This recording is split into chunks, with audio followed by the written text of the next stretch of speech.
की गोरगरीब जनतेच्या प्रश्नावर आंदोलन करण्यासाठी पोलीस प्रशासनाने त्या ठिकाणी सहकार्य केलं नाही का? पोलीस प्रशासनाने जालन्यामध्ये मोर्चा काढून दिला नाही का? पोलीस प्रशासनाने त्या ठिकाणी सामाजिक कार्यकर्त्यावर हल्ला करण्याचा काम सुरू त्या ठिकाणी केलं.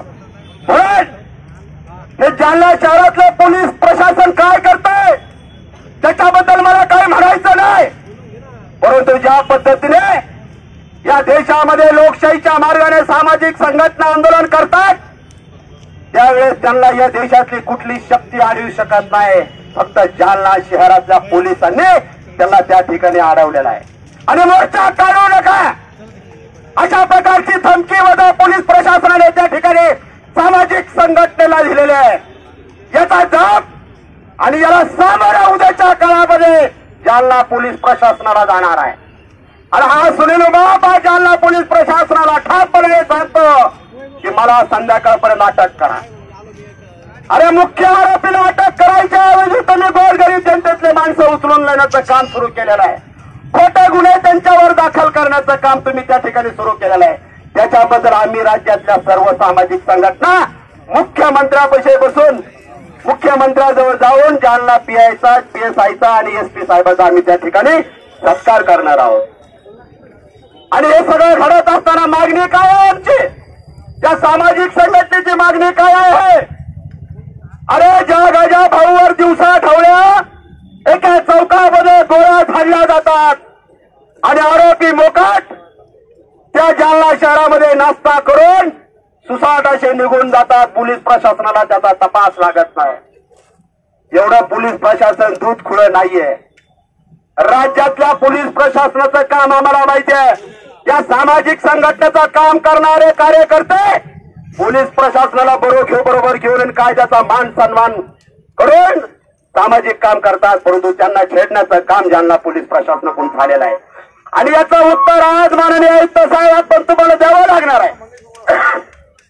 त्यांचा काय गुन्हा आहे? अरे या सामाजिक कार्यकर्ते हे रस्त्यावरचे कार्यकर्ते आहेत.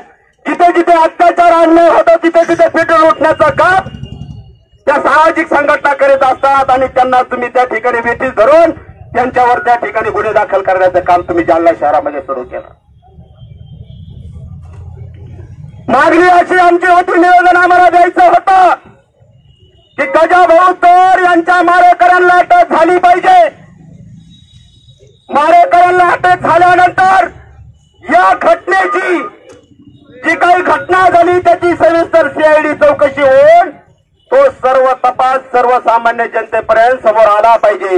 ही मागणी आमच्या सामाजिक संघटनेची होती. काही करोड रुपयाचा हप्ता पोलीस प्रशासनाला कसा येतोय ते जर 26 जानेवारीपर्यंत या ठिकाणी बंद झालं नाही तर विभाग आयुक्त साहेब तुमच्या कार्यालयासमोर 26 जानेवारीला हा सुनील बाप आत्मगन स्वतःच्या अंगावर राखेल ओतून पेटून यांचा कार्यक्रम करेल. याच्यामध्ये आता माफ नाहीये. या ठिकाणी विभागीय आयुक्त कार्यालयावर सामाजिक संघटनेचा मोर्चा काढण्यात आलेला आहे आणि म्हणून हा मोर्चा काढत असताना पोलीस प्रशासनाचा निषेध आणि या घटनेच्या हत्येच्या मारेकऱ्यांना त्वरित अटक झाली पाहिजे अशी खऱ्या अर्थाने मागणी आज घेऊन आज सामाजिक संघटना या ठिकाणी उतरलेल्या आहेत. आमची या ठिकाणी प्रमुख मागणी अशी आहे की या गजूभाऊ तोरची हत्या ज्या पद्धतीने झाली त्या हत्येची सीआयडी चौकशी झाली पाहिजे आणि मुख्य सूत्रधारास मुख्य आरोपीस अटक झाली पाहिजे ही आमची पहिली मागणी आहे. दुसरी मागणी आमची अशी आहे की गजूभाऊची जी हत्या ज्या पद्धतीने झाली त्याचा मुख्य सूत्रधार शोधून काढा आणि त्यास फाशीची शिक्षा द्या अशी आमची दुसरी मागणी आहे. तिसरी मागणी अशी आहे आमची की जालन्यामध्ये अवैध धंदे जे पोलिसांच्या आशीर्वादाने चालू आहेत ते अवैध धंदे बंद व्हावे म्हणून आमची तिसरी मागणी अशी आहे. आणि म्हणून या मागण्या घेऊन आज आम्ही सर्व सामाजिक संघटना महाराष्ट्र राज्यातल्या आज विभागीय आयुक्त कार्यालयावर आम्ही या ठिकाणी आमच्या मागण्या घेऊन आलेलो आहोत.